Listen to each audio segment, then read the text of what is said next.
If you'd like to ask, if you'd like, just so you know, in case you didn't get that, it's now being recorded. For anyone who is already online and didn't notice the comment in the link, if you would like to ask Edouard any questions, please could you use the chat function, not the Q&A. We're not monitoring the Q&A. If you can put it in the chat, and we'll do our best to get around to addressing your questions.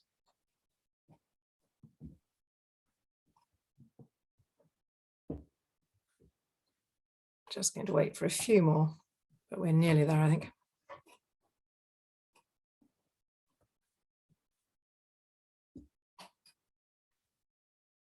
So I think we'll give it one more minute, I think, just for a few more to join in, because we're getting people still coming in. And for those of you who've just joined us, welcome, good evening. Very nice to see you on the webinar tonight with Edouard Moueix.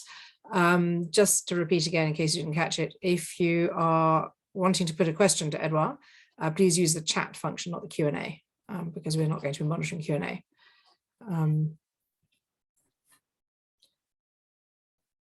So I think we probably might start now. Anyone else who joins us, it's being recorded so they can catch up with us later. Good evening, everybody who's online already. Very nice to see you this evening. I'd like to introduce Edouard Moueix, who, as most of you are customers of ours already, or as I'm sure you are, Edouard's name is not going to be unknown to you. Jean-Pierre Moueix, a very old family firm, and Edouard is going to be joining us tonight to talk to us about the 2021 vintage, which is obviously the one that is coming out now. You'll have noticed in your emails. We released the Moueix wines only at the end of last week. Edouard, would you like to talk to us at all about, well, what would you like to tell us about this vintage? Particularly, we've heard so much about the weather, and obviously the weather says everything, but it doesn't tell the complete picture. Of course. Well, first of all, good evening. Good evening, everyone. Thank you very much for allowing me to talk about this new vintage. I'm actually talking to you directly from Bel-Air-Monange in Saint-Émilion, in the quarries. You can see behind me it's not a wall, it's actually the rock, and I'm in a troglodyte environment. It's an interesting element which I will talk about later to explain a little bit how the vintage sort of worked here. But first of all, the 2021 vintage is after a series of extremely solar vintages, 2015, 16, 17 in a sense, a little less, but still quite a nice vintage, and then 18, 19, 20.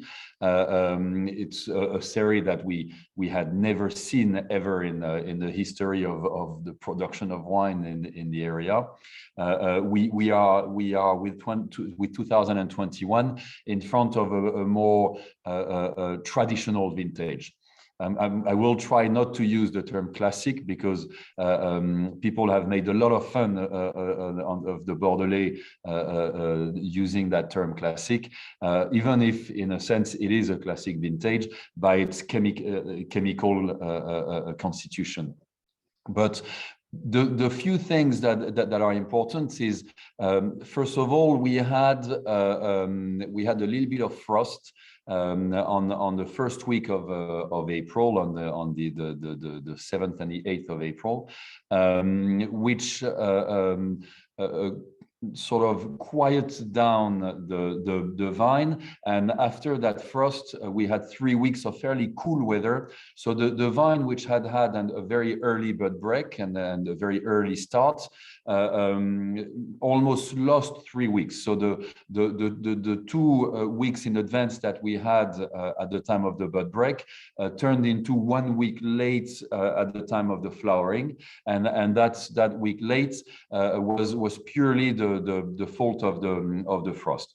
The parcels that froze, or at least in our part of the world, in Pomerol and Saint-Émilion, it was not a half or in between type of frost. Either you lost almost everything, or you hardly lost anything.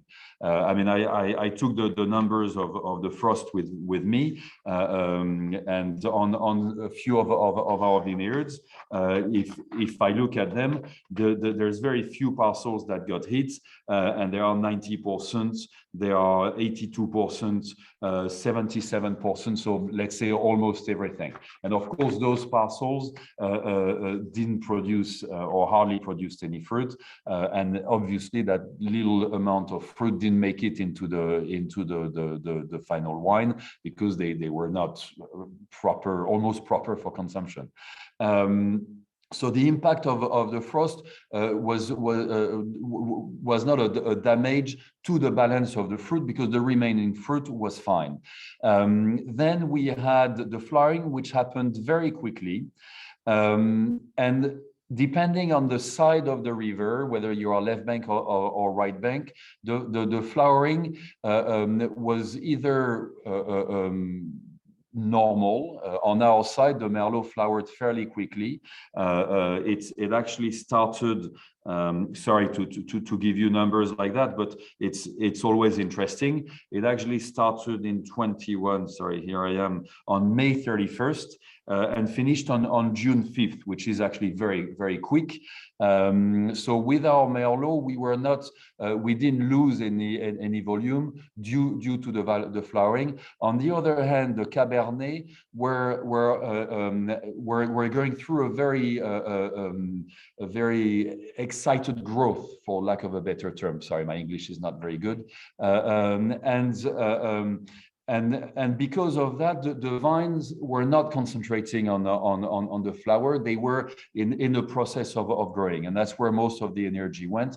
And that explains why a few properties which didn't suffer from mildew afterwards still have 35% less volume this year. But that's something that, of course, no one could control. And then after, we had quite a few showers, and we had a very wet end of spring, and that's why people talk about mildew all the time. But in fact, overall, it was not a very wet vintage. The average amount of water that we have in Bordeaux is around 960, 970 millimeters all year long. And last year we had 875, so it's quite low. It's 100 millimeters less than the average. So it was a fairly dry vintage, and which explains one of the reasons that explains why the fruit that we ended up harvesting, despite the overall condition, was of pretty good quality. So then you had that spring. If you were present enough in your vineyard and making the right choices, you managed to protect your vine. And then the summer, we were the thing that saved us is mid-June and mid-July. We had a couple of windows of extremely hot weather. Mid-June, it was the 18th and 19th of June. And in July, for those of you who follow the Tour de France, we had the Tour de France in Pomerol on the 17th of July. And it was 34, 35 degrees outside. It was extremely hot, extremely sunny. And those two periods allowed the vine to burn what we call the pyrazine. And the pyrazine is actually the element that sort of greenness that you can have in the wines. And many professional tasters who came to taste 3 weeks ago in Bordeaux were surprised by the number of wines that didn't have pyrazine. Everyone was expecting very green wines, and there were very few green wines thanks to those windows of very hot weather. Then the month of August was it was overcasted. That was the problem. We didn't have the sun that sort of built the flesh and the power of the fruit that allowed the vine to build a tannic structure and to have those very warm aromas that we can have in the previous vintages, the solar vintages I mentioned. But it was fairly dry. So when we started to have a couple of showers early September, we were actually happy to have those showers because it really allowed the vine to finish the maturity. And then afterwards, depending on the grape variety, depending on your type of soil, well, then we unroll the harvest fairly normally a little behind the normal dates, the normal early dates we were used to in the last few years. We started on the 23rd of September, so it's about 10 days later than the average of the last few years, but which shows that we had the opportunity to wait for a better level of maturity, and then we finished the harvest on the 7th of October, so a sort of regular time of harvest. So very much difficult vintage in the vineyard, but normally, you know, we've had so many difficult vintage. You know, making wine, being a wine grower, it's not, as we say in French, une sinecure. It's not a little walk in the wood. It's actually a very hard job, which we try not to talk about because we are here to make you dream. We're not here to tell you about all our little everyday problems. But nowadays, in this world of over communication, where you have to put pictures on Instagram, on TikTok, and whatever other thing. Well, since people have to talk about something, they talk about the bad as well, because that's what worries them on the moment. So they want to share that worry. And I think that's one of the very bad elements of the evolution of our modern world. You do have the global warming on that side, and you have the over communication on the other side, and the two together creates whining winemakers, which is honestly very boring. Everybody's crying, "Ooh, you know, it's not raining enough, or it's raining too much, and I have mildew, but I don't have this." Honestly, let's get real. The reality is we are farmers. It's very hard. The weather is never perfect. The rain never arrives at the right time. The sun is always too warm, or it's not present enough, and that's our daily life. But we are all here to fight, to resist, to adapt, and to then find the solutions to be able to produce the best possible wine within those elements, within that frame that nature is setting for all of us. And so at the end, the wines overall that have been produced in 21 are slightly lower in alcohol than the last few vintages, which honestly I think is a good thing. Have a lighter tannic structure, but the tannins are ripe. There's no drying tannins as we can imagine, or tannins which are bitter. There's no bitterness in the wines, and there's a good level of acidity, which means that it gives some lift and it gives some life to the wine. So clearly a very different type of balance as the one we have been used to. I mean, I'm drinking the 2015 right now, which was a warm, a very powerful vintage, which I really enjoy. The 21 will not be like that. The 21 roughly, it's because I know the question will be asked, what does it make you think about? It doesn't make me think about anything, but if I were to give you an answer, which I am, it's the 2004 with slightly more concentration. But the reality and the reason why it's not possible to compare to any other vintage is that if we had that vintage 40 years ago, we would not have produced any wine. If we had that vintage 15 years ago, when I say we, overall, I don't talk about the Moueix family specifically. If we had that vintage 15 years ago, there would have been a lot of vintners that would have over-extracted the wines because that was the fashion, and clearly the tannins were not all of them fully ripe. So the lighter extraction that we are doing, and which is a little more in fashion at the moment, is a big plus. And then the precision in the date of harvest is the last element that made a big change and allowed us to produce good wines, because we have sorting tables, and on those sorting tables we put aside between this year between 10 and 12% of the fruit, and that's the 10 and 12% that's in the heart of the cluster that didn't see any sun and that didn't reach the full maturity, where the fruit, which is on closer to the outside of the cluster, did have access to more sun, more heat, and therefore reached a decent level of maturity. But one of the key elements is it will not be considered as a great vintage. I would be a liar if I were saying that.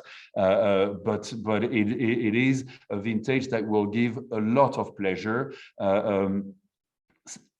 In a sense, approachable in slightly earlier, but then it has that acidity which allows the wines to age much longer, and you will not have that risk of the wine collapsing in the bottle as some of the latest very hot vintages can have when the property is harvested a few days too late, developing prune notes, and then having a lack of acidity, and therefore the wine's not being able to age the proper way, or at least the length you enjoy to wait for in England, especially.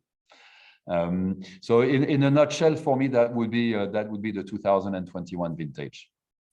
So, Edouard, are you saying that the English need to moderate their storage habits in the case of the 2021 vintage? Well, moderate their expectation, perhaps I should say. Not necessarily, because as I said, the 2004, which had sort of similar aging, not aging, but similar conditions, weather conditions. It's wines today which are absolutely delicious. And you know, when they were 15 years of age 2-3 years ago, everyone was asking for fours.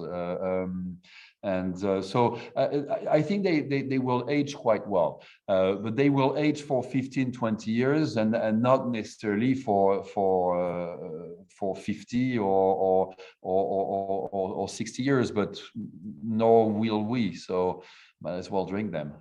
Well, that is a very good point. Sorry. No, I saw a drinking date put down, I think is on Bel Air Monange, which is up to 2062 for the 2021. And I was going, oh my God, that's quite a long way hence. And I thought exactly the same thing. Well, by then I'm going to be pushing up daisies. So there won't be anyone to tell me, but I could have waited another 20 years. We've had some questions sent in advance by some of the viewers, some of the people joining us this evening. One of them, which I think was very interesting, and I think I've got the interpretation correct, when there's a difficult growing season, some winemakers say that it leads to a better quality. And I'm assuming this is because they spend more time in the vines or with more attention to detail. But do you think there is some truth in the fact that a challenging season results in better quality because perhaps the winemaker is more focused? Well, if it's the case, you have to change winemaker. Okay. No, because if he's not focused on the great vintages, then he's missing a point. No, I understand the argument, but for me, and if anyone in our team makes that argument, we might not work together for a long time, because there is no excuse. You need to be focused on the vineyard at every stage and every vintage, one after the other. And if the vintages seem easy, that's when you have to be even more focused, actually, because you might miss a couple of opportunities to do even better, to be even better. So I kind of disagree with that argument, but the reality is that in vintages like that, people tend to spend a lot more time in the vineyard prepping the vines in order to get the best out of the vines in conditions which are not ideal. So as I said before, with the precision we have today at the time of the harvest and the parcellaire, the block by block or half a block or just the heart of the block and that we harvest today, and 3 days later the surrounding because it's not as ripe, etc., etc.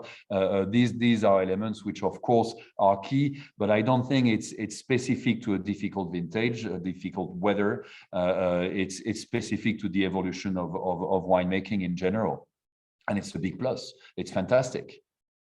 So that was one of the other questions, actually, fun enough, from Nick, which was one of the questions was, what have you, either Jean-Pierre Moueix or also the winemakers in general, been doing to improve quality over the last 10 years, forgetting what the weather's doing, which is exactly what you've just been saying, which is the vineyard management, the spending more time picking, as you say, you used to pick all in one go, whereas now people are picking, Oh yeah, almost plant by plant.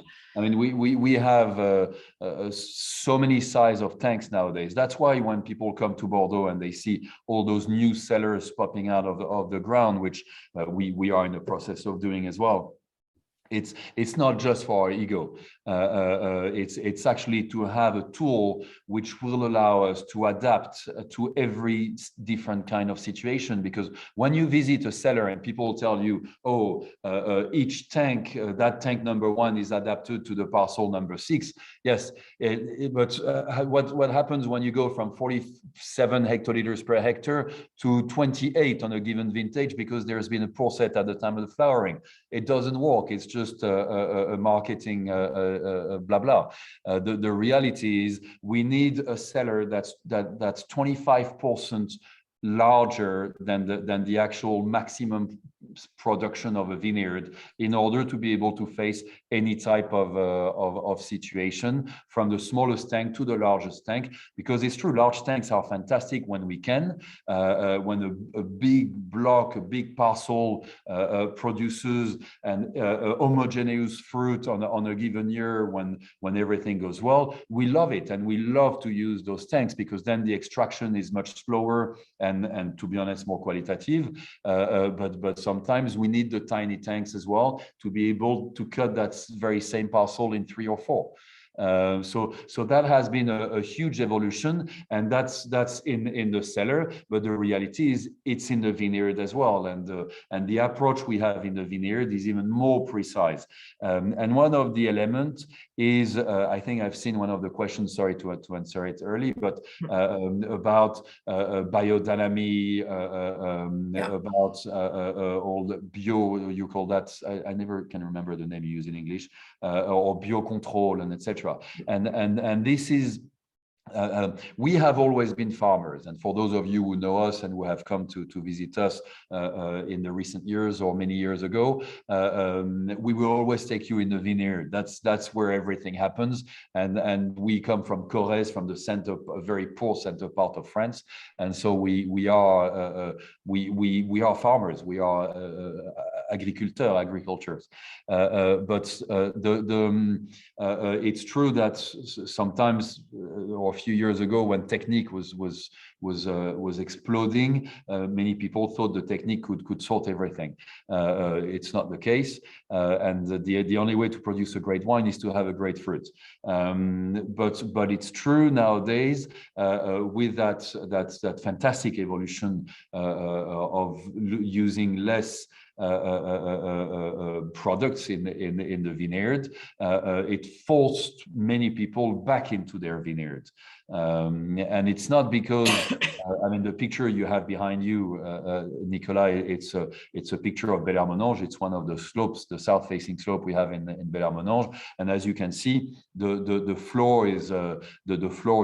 ground is plowed, and there is no grass, because we've always naturally plowed our soil in order to limit the amount of grass that we have in our rows, but at the same time to remove the under the surface root system, and to force the vines to go deeper in order to resist to the outside climate changes, and not to need the human help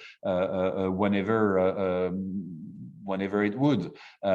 This is why as well in California, sorry to talk about that, but we don't use irrigation, because an irrigated vine is a lazy vine, and it develops itself in that little bubble, that little sort of humid bubble that is created by the dripping system, where a non-irrigated vine will develop its roots much deeper and be able to resist to the drought that we have at the moment in California. And in France, it's exactly the same thing. So all of these elements are important. Again, we are farmers, and we need to go back in the vineyard.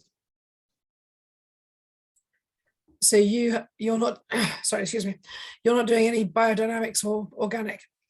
We are. You need a glass of wine, Nicola. Yeah, well, I'm in the wrong place to get one, unfortunately. I'm in my office. I have no wine around me. I have an empty bottle. Sorry. Yes, we are. Of course we are. 25% of our vineyard is in what's the organic? That's the term I was looking for. Is organic. We have biodynamic parcels as well, and we actually have parcels as well where we've used nothing, just to prove a point.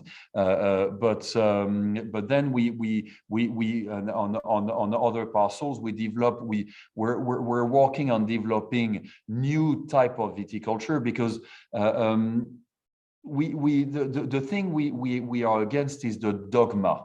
And to have people tell us you must do this and you must do that, because mainly it's commercial, it's marketing more than anything. We of course live in the vineyard. I'm in Bel-Air-Bonange, I'm within the vineyard, so I absolutely embrace that lifestyle, but I embrace as well everything we do in the parcels. So we are extremely cautious with all of that, and with everything we have learned in those years with the use of chemicals, we must use that knowledge and then translate it into the next way of producing wine, of managing vineyards, and that's extremely important. So that's what we are doing. That's what we are targeting, and we are sharing a lot of information within our teams, of course, between France and California, because being under two completely different climates allows us to learn a lot and slightly faster. But we are sharing a lot of information as well with other vineyards, which are themselves trying other things. I'm thinking of Cheval Blanc, for example, with the agroforestery, just so we can move faster all together, and write tomorrow's history. Sounds pretty good to me. One thing you haven't touched on when you were talking about the wines, which has been commented on a couple of times, and I know that one of our questions, Brian asked the question, people this year returned to chaptalization for the first time in a long time. And for those listening, chaptalization is the addition of sugar during the fermentation. Is that to compensate for poor timing of harvest, for unripe fruit, or is it more about the feel of the wine, for sort of the balance? Well, it's a little bit of everything. But unripe fruit, what we used to call unripe fruit was the pyrazine. And as I said before, the pyrazine got burnt in July, which honestly, we were lucky, because afterwards, the weather was quite overcasted. And because we didn't have the sun, we didn't get the sugar. And so if you don't get the sugar, you don't get the alcohol. So the reality is the late maturing grape varieties had to be chaptalized. And I was saying that, I'm thinking of Cabernet. We haven't chaptalized any tank, and our Merlot are between 13.1 and 13.6, which is the natural balance of that we are aiming for. Sometimes we go up to 14.5, but that's the sun, and there's very little we can do about it except for keeping leaves. But the more leaves we keep, the more photosynthesis, and therefore the more sugar. So it's always a question of balance. Actually, one of the elements I didn't mention, which is very interesting, when I said 40 years ago and 15 years ago we would not have made the same wines, one of the natural elements is the amount of CO2 in the air. And because of that amount of CO2 in the air, there's an amount of photosynthesis, and therefore an amount of flesh without the sugar effect that is produced in the fruit that we therefore can enjoy in the wine that we didn't have before, because there's more CO2 in the atmosphere. That's one of the many things that have changed, and that's part of global warming as well. So sometimes it can be quite positive. I shouldn't say that. I know it's not positive. That's very politically incorrect to say that. Well, sometimes there are silver linings for all these things, for all the weathers. So Andrew asked the question, which I know you said you tried to avoid the word classic Bordeaux.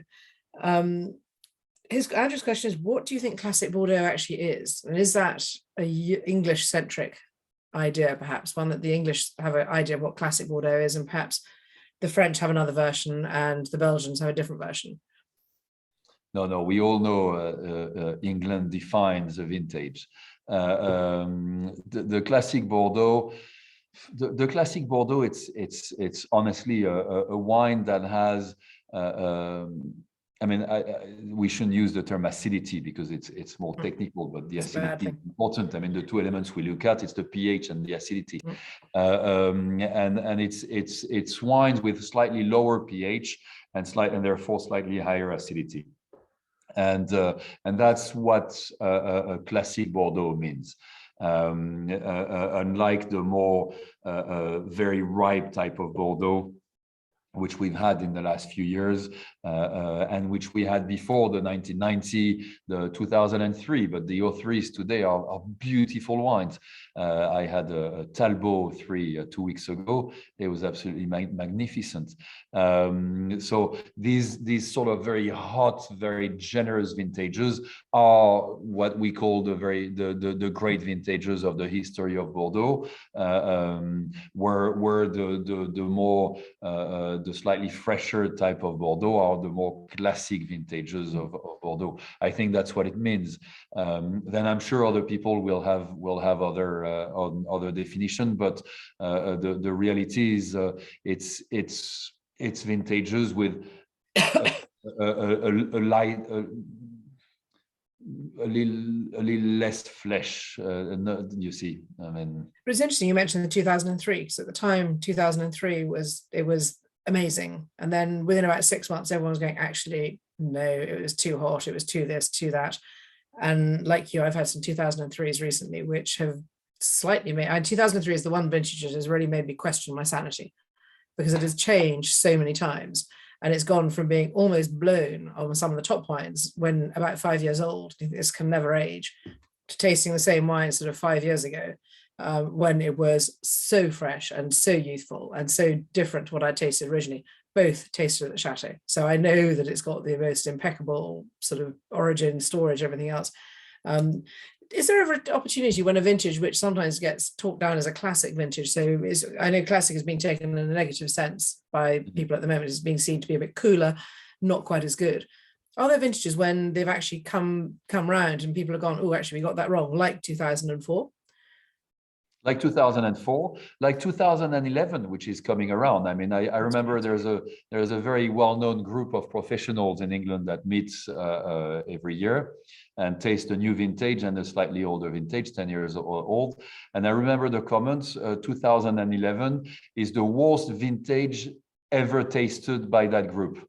It strikes you as a producer, and when you ended up releasing wine which you thought was pretty good, and the 10 years on tasting was actually quite positive, with a few wines such as Moueix, for example, which came out very well, and Moueix being a cooler vineyard in a cooler appellation on a cooler vintage. And so yes, I mean, 2011 is an example. There's another vintage which personally I enjoy drinking at the moment. It's a 2008, and 2008. I mean, the campaign was not an easy one because of the financial crisis, but it was not an easy one either, because it was a slightly lighter vintage also, and the wines are absolutely delicious and already now. So again, the vintages like we've had, when you taste the 92, the 93, the 94. These were difficult vintages. These were properly difficult vintages, and they never came around. But again, the precision that we've gained, and to be honest with you as well, the raise of prices of all those wines, thanks to the demand that we've seen on many markets. Again, we are farmers, so what do we do with that extra margin that a few properties are lucky to have? Well, we reinvest in the vineyard, we reinvest in the cellar, because that's what we do. That's our life. And therefore we always gain in the capacity of catching up with elements, and at the same time it gives us the opportunity to make a better selection. Knowing that, and that's interesting, and I want to underline that as a Saint-Emilionnais, which is going through the process of the new classification. In Saint-Emilion, you must, in order to have your file being accepted by the INAO, l'Institut National des Appellations d'Origine, you must produce a minimum of 50% of first label, which I think is very good, because what is classified in Saint-Emilion, it's not the brand, it's actually the parcels.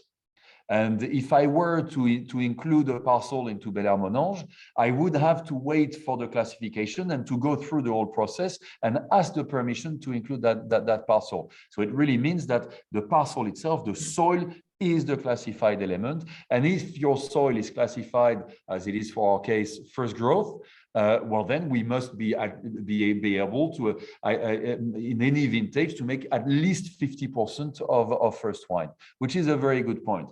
But anyway, leaving that, there's a lot of properties which are not necessarily on the right bank, which produce 35% average of first wine, where before they were producing 80% average of first wine.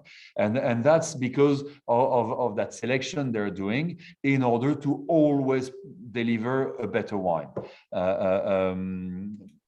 And as well, the vineyards have grown for some of them, but that's just between brackets. I hope there's no producer listening to me, but it's a reality. But we're not doing the same job. We're not doing the same work as our parents were and our grandparents were. It's a completely different activity, and you, Nicola, know that very well.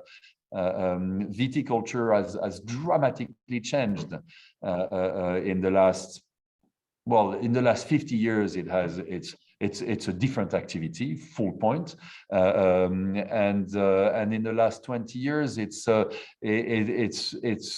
has dramatically changed already. So it's become more of a science, I'd say. Not necessarily, but it's just details. It's a little bit like in real estate, location, and for us it's detail. And by adding all those details together, we are bringing the quality of our wines up. Thank you. That's brilliant. I'm very pleased to hear that. But I think actually ultimately what we all have to bear in mind is ultimately we, the drinkers, are the winners. Because as you say, when you go back to those wines that weren't ready, or wines like way back when, so it was 1975 when I first joined the trade, no one was talking about it, saying that this is one of the great vintages, until it actually never came around, because the tannins never sorted themselves out, and nobody wants to be buying anything like that. So the great thing is for us as drinkers that everything you buy should be drinkable. Yeah, I mean the first sorting table we had was 2002. So it's already 20 years ago. Yeah. And 2002, what happened? You remember very well. We had a very strong pull set. We lost at the time of the flowering, which went terribly bad because we had rain and a heavy drop in temperature at the time of the flowering. So we lost 60% of the fruit within a couple of days. And when you have such a strong pour set, coulure and milrandage, as we say in French, you have those tiny green berries that are on your cluster. And if when we didn't have a sorting table, these berries were going straight into the tank and bringing sort of a lean taste, green, bitter. It's like, oof, absolutely awful. Nowadays, none of those green berries make it into the tank. thanks to the sorting table. Yeah, which actually sounds so incredibly simple. Yes, it does. You know, I mean, Madame Luba, who was the previous owner of Petrus before my grandfather purchased it, she would go, she would be behind the harvesters, picking up berries that had fell, not in the basket, but on the ground. Nowadays, as I said, this year, we've put aside 12% of the fruit. And when I say put aside, it went into the bin. And that's the kind of evolution. 12% of the crop. It's huge. It's huge. That must hurt, particularly as you say, and ultimately you're growing a crop, and your crop, you want it to succeed. So that's a terrifying thought. It doesn't hurt because we want the wines to be good. That's our number one aim. Well, that's very good for us. So I'm going to ask you a question that Laura asked. Somebody who's new to Bordeaux, buying Bordeaux Primeurs, where should they look for quality and value in a vintage like 2021? I know that's a really difficult question. I know you're obviously going to say the Moueix properties, but what particular areas, or what would be your guidance? If somebody said today, I want to buy some Bordeaux Primeurs for the first time, to drink in, say, 10 years' time, what should they be doing? What should they be looking for? Good wines. No, I mean, to be totally honest with you, there are, you need to have a couple of journalists that you have tasted the wines they recommend, and you know that your taste is aligned with theirs, and therefore you can follow their advice. But the great luck you have in England, the real great luck, which we don't have in France and very few people have around the world, is to have fantastic trade. I mean, private cellar is the best example. We've seen every single one of you in Bordeaux and in London when I gave that 21 tasting, and not only of our wines, our exclusivities and a couple of others. So you went to taste the wines, and you can advise your customers, and you know the taste of your customers, and therefore you can direct them towards one wine or another. So, I mean, you know, during the En Primeur tasting, we had one day with quite a lot of journalists, and I won't give their names. And the first one from our range walked out of the room and said, "Oh, Edouard, yeah, well done, good lineup. My preferred wine was La Fleur Petrus." Like, "Oh, well, thank you very much. I think La Fleur Petrus did well this year. Thank you." An hour and a half later, I had another journalist, and the guy walked out and said, "Edouard, definitely Bel-Air-Monange, the best wine by far." Like, yes, I agree with you. Wonderful Bel-Air-Monange. The third wine was, well, it's Hosanna. Hosanna, no means great vintage for Hosanna. The others a little weaker. I'm like, yeah, I love Hosanna as well. You know, I mean, and I can go on and on. And literally that happened within the same morning. So everyone has its own taste, including those journalists, and you need to know the journalists that you can follow and the trade. And what you have, that system you have in England, is fantastic. I mean, no one in the world has asked me to have such a chat, because you don't have that relationship. In France, if I want to buy wine, which I don't because I have enough, you know, I wouldn't know where to go. Literally, I wouldn't know where to go. It's a surprise. I would have assumed that, and I know because we're not a wine producing nation, inevitably we've developed a very strong trade. Although obviously we are now producing wine, but we're not producing certain wines, just to be politically correct. But I do think it's very interesting when I go abroad, and I find it very hard to find something from outside the region, but I would still have expected it to be more open by now. But that's very good advice. So I think that's very sound. And I think actually you're absolutely right. I have never thought about, with primeurs, telling somebody to follow the advice of a journalist they recommend. I do that for drinking wines. Find a journalist whose taste mirrors yours. But I'd never really thought about that for primeurs. So that's a very, very kind answer. One of the questions we got was asking about if 2021s are, as you're saying, slightly lighter, and therefore inevitably going to be drinking before the 18s, 19s, and 20s. Are there any particular appellations on either side of the river that you think would provide a longer term drinking? The problem this year, I'm not going to give you the answer you're looking for, because the many people are saying it's a vintage of terroir. Yes, okay, better properties produced better wine than the others, but it's a vintage of human beings, and literally the decision that has been taken by such a producer of such producer changed everything. It changed the volume, it changed the style. In the extraction, I mean, I didn't talk about extraction because then it's, you know, what happens in the cellar is usually quite boring. But the time in extraction, we went from, depending on the tank, from 14 days of skin contact, which is very, very short, until 22, which is very, very short as well. Many people don't drain their tanks before 40 days, 40. And of course, the style of wine that we will produce on a given parcel, having done 20 days of skin contact, will be almost the opposite of the style of a guy having kept the wine in contact with the skin for 40 days. It's very, very much men and women type of vintage. You can have two producers which are next to one another. One produced you know, the equivalent of 80% of the production of last year. The other one produced the equivalent of 30% of last year, and that's purely the decision in the vineyard. I'm not saying that one wine is better than the other, but that's the way it is. So it's extremely difficult to identify an appellation overall. However, the producers you are used to follow, the ones you are used to purchase, and you have confidence in the skills of that person, go for it, because we, as producers, have done what we felt we had to do in order to produce the best possible wine. Thank you.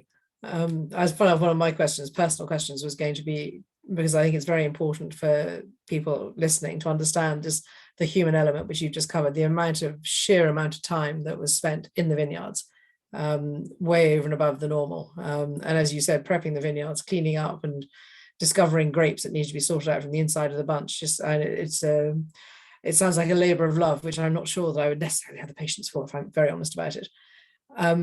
One other question I do want to ask you, which actually nobody's asked, but I'm going to ask anyway, is the question of whether it's a Cabernet or a Merlot year. And I know Cabernet, if you say it's a Cabernet year, people then go, oh, it's left bank. But my personal impression of tasting was that it is a Cabernet year, but it's not a left or a right bank year. That just what you were saying, different people, it's a question of what the human element did. But alors, it's a very difficult question for me, because I've been going around as a wine merchant. I've been going around for the last 2 months, all sorry. Reading the messages at the same time. I've been going around all the properties we distribute through our négociant company, and everyone has been telling me, oh, Merlot not good, my Cabernet thankfully were there. I'm like, okay, well, most of my properties, I'm 100% Merlot. I'm not here as a producer, I'm here as a négociant, so I'm not going to make any comment. The reality is Merlot, more than Cabernet, is a labor of love. And it's a labor of attention to details, as I said before. We have brought Merlot to maturity. We have, I think we have managed to produce wines which will give pleasure to people, but it takes a lot of love and attention. And Cabernet vintage, especially on the left bank, most vineyards have more Cabernet, and they have very large entities, so they pay more. They you know, if they fail on a parcel, it's not that bad. There's always going to be another one. If I take the example of Osana, which I mentioned earlier on, it's 4.5 hectares. I have 6 parcels on Osana. So if I fail on a parcel, well, I completely changed the style of my wine. It has a massive impact on the style of my wine. So I can't afford to fail on a parcel. So by definition, I'm much more attentive.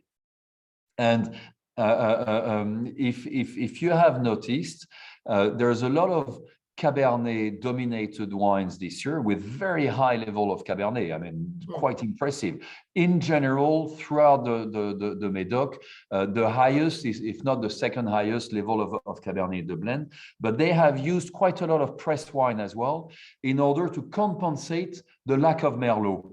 Because Merlot in the blend of those wines, which are great wines, I'm not commenting on the quality, but Merlot gives that center to their wine. The Cabernet will bring the structure, it will bring the pool, but then it always has a little drop in the mid palate, and that's when the Merlot becomes interesting, or on some vineyards as well, Petit Verdot in a completely different way. But the Merlot is normally used for that on the wines of the left bank, and they didn't have that Merlot this year, so they've used quite a bit of press in order to fill up the heart of their wines. So again, I mean, it's a little technical and a little boring. I apologize for that, but the reality is, it's a wine of wine producer and of winemaker. It's a wine of men and women, and whether you had Merlot or Cabernet, it depends on the decision you made. It's as simple as that. I mean, Trotanois in England is a little specific distribution, but it's 100% Merlot. And honestly, I think we've produced a decent wine. It's not the best Trotanois ever, but it's a very nice glass of wine. So it's a very tricky vintage for that point. And that's why, I mean, when you look at the comments of people or of journalists, it's unbelievable to see the difference within the comments of each person. Some people love one and really dislike the other one, and the next guy, it's the other way around.